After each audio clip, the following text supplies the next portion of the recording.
We're happy to have our school superintendent, Dr. Sue Reiki-Smith, with us here today to answer a couple questions about Banned Books Week. Welcome, Dr. Sue. As you know, there are some states and school districts that are banning certain kinds of books.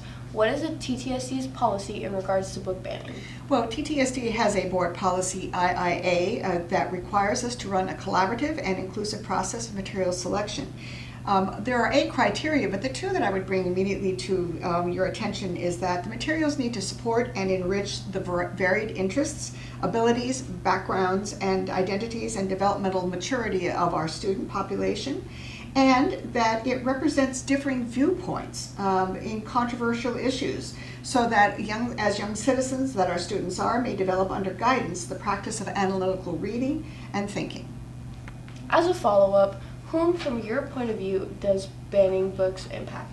It impacts us all. Banning books basically silences us instead of allowing us to have conversation. It blinds us rather than giving us sight into society and into issues that are critical for learning.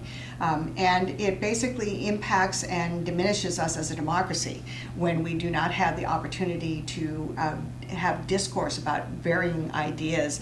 Even if we disagree with them, we learn something. We may not agree with it at the end of that conversation, but it is important that we have those conversations and we learn how to have them respectfully and thoughtfully, and hopefully come away having learned more about each other through those conversations.